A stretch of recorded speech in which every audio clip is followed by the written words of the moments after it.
And it came to pass in Iconium, that they went both together into the synagogue of the Jews, and so spake, that a great multitude both of the Jews and also of the Greeks believed.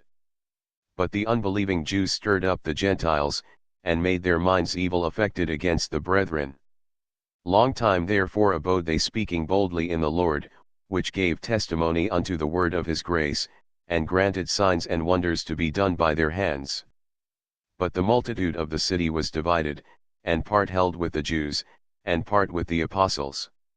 And when there was an assault made both of the Gentiles, and also of the Jews with their rulers, to use them despitefully, and to stone them, they were ware of it, and fled unto Lystra and Derbe, cities of Lycaonia, and unto the region that lieth round about.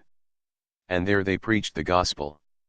And there sat a certain man at Lystra, impotent in his feet, being a cripple from his mother's womb, who never had walked.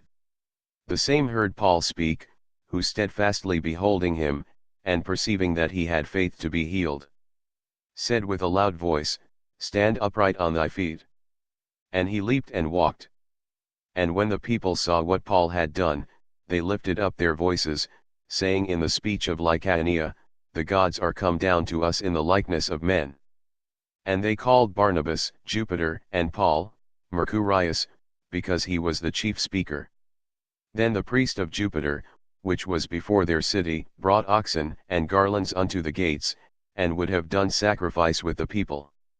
Which when the apostles, Barnabas and Paul, heard of, they rent their clothes, and ran in among the people, crying out, and saying, Sirs, why do ye these things? We also are men of like passions with you, and preach unto you that ye should turn from these vanities unto the living God, which made heaven and earth and the sea, and all things that are therein. Who in times past suffered all nations to walk in their own ways. Nevertheless he left not himself without witness, in that he did good, and gave us rain from heaven, and fruitful seasons, filling our hearts with food and gladness. And with these sayings scarce restrained they the people, that they had not done sacrifice unto them. And there came thither certain Jews from Antioch and Iconium, who persuaded the people, and, having stoned Paul, drew him out of the city, supposing he had been dead. Howbeit, as the disciples stood round about him, he rose up, and came into the city, and the next day he departed with Barnabas to Derbe.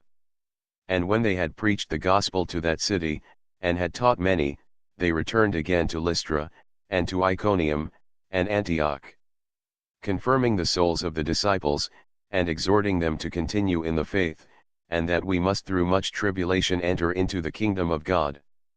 And when they had ordained them elders in every church, and had prayed with fasting, they commended them to the Lord, on whom they believed.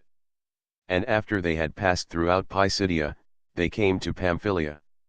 And when they had preached the word in Perga, they went down into Italia. And then sailed to Antioch, from whence they had been recommended to the grace of God for the work which they fulfilled. And when they were come, and had gathered the church together, they rehearsed all that God had done with them, and how he had opened the door of faith unto the Gentiles. And there they abode long time with the disciples.